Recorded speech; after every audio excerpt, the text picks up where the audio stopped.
топ жаштын кырын ашып неберелүү болуп калса да, айрымдарынын кийинүү стили, өзүн коомдук жайда алып жүрүүсү элдин эсинде сакталып калат экен. Алсак 72 жаштагы кытайлык жаран небересинин көйнөктөрүн кийип, сүрөттөрүн интернетке жарыялап атактуулукту багындырса, кыргызстандык Качкын мырзаны көргөн адамдар аны менен сүрөткө түшүүгө шашылышат. А бирок алардан айырмаланган Владимир Лисицын кийинүү стили эмес, 3 дөңгөлөктүү шайтан арабасынын артына өңөргөн жубайы менен таанымал. Төмөндө мына ушул каармандарым жөнүндө баян кылабыз.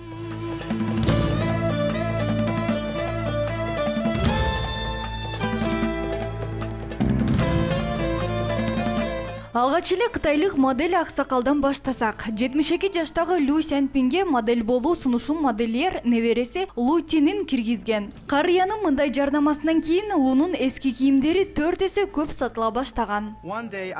Бир күнү неберелеримдин бөлмөсүнө кирсем, алар кийинип жаткан экен.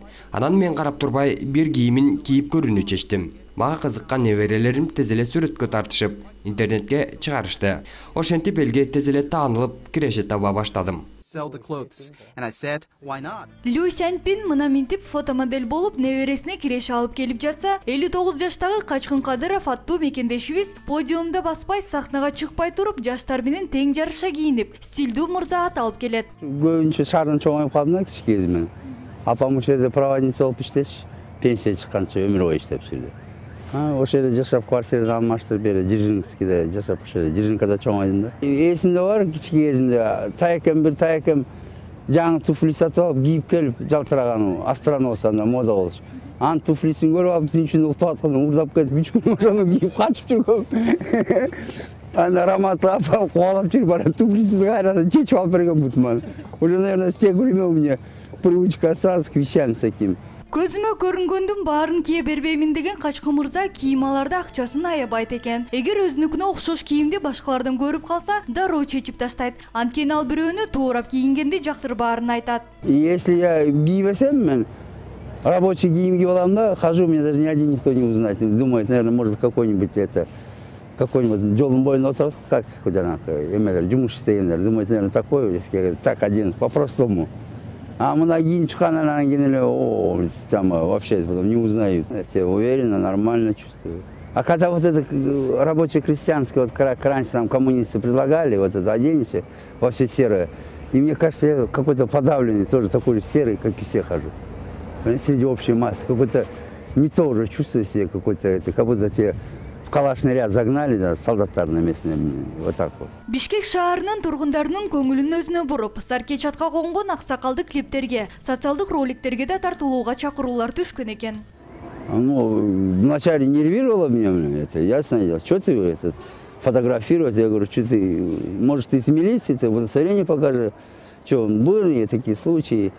А потом я смотрю, народу много, от них всех не отговоришься. Я уже прыгаю в троллейбусе, в автобусе. Остановкадан көчөдөн көнүп калдым. Токтото, да, сөйт көчө, давай. Чөйрөм уже көнүп каласың. Отказывать нету, короче. Кара ак түстөгү кийимдерди кийсем өзүмдүн ыңгайсыз сезе берем деген каарманым The Beatles, Крис Ри жана Майкл Джексондун чыгармаларын угат. Ал эми кыргыз эстрадасынын Ильяз Абдыразаковдун айрым ырларын жактырып, телефонуна өткөрүп алган. Анан да Качкын мырза досторунун көбү 25 жаштагы жигиттер экенин кошумчалап, алар менен түкү клубтарга барып эс алганын да жашырган жок. Вот я вижу, мне нравится диско. Я один раз был в прошлом году, меня Балдар Алпрамын көрдүм да. Но я там ничего не понял. Музыка, грохот, темно, там, светомузыка, так я чунгон жок. А хотел так посмотреть. Жаап калды, но интересно было. Мына ушундай кызыктуу жоруктар менен оозду ачырган стилдүү аксакалдан кийин сөз кезеген Владимир Лисициндин жашоосуна бурсак. Бул каарманым жогорудагылардан айырмаланып, кышы жайы дебей мына бул 3 дөңгөлөктүү шайтан арабасын калдыратып, жумушунун баардыгын ушуну менен бүтүрөт. Кайда барса жубайындагы ала жүргөн 73 жаштагы Владимир мырза буларга токтолду. Вот эта техника, веломобиль, изготовлен своими руками на 3 заводах. Бул шайтан араба 3 заводдон жасалып, 1 айдын ичинде бүткөн. Алгачкы жолу 1990-жылы 6 апрелде жолго чыккам. Ошондон бери мына 24 жыл болуптур. Эң аз дегенде 30 километрдей, эң көп дегенде 200 километр жол жүрөбүз. Эстеп көрсөм бүткүл Орто Азияны, Тажикстандан башка өлкөлөрдүн бардыгын ушул шайтан араба менен кыдырып чыккам. Автоунааны айдаганга караганда бул мага ыңгайлуу, ден-соолукка да пайдалуу. Бензин дагы талап кылбайт. Болгону дөңгөлөктөрүн жылына 2-3 жолу алмаштырып коем.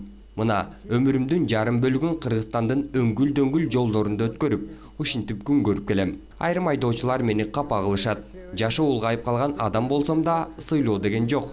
Кээде сүзүп дагы кетишет. Мына ушундай нааразычылыгын да билдирген Владимир мырза өзүнүн 9 жаш уулу Любовь Власенко менен баш кошуп, балалуу да болушкан. Бирок балдары ата-энесине көп каралашпайт экен. Ал эми жубайынын көзү жаш кезинен тарта ооруп, кийин дарылоого мүмкүнчүлүк болбой, акыры эки карегин тең караңгы каптап, жарыктыктын жашоосун көрбөй калган. Болгону айланадагы үндөрдү гана угуп, аларды айырмалай алат.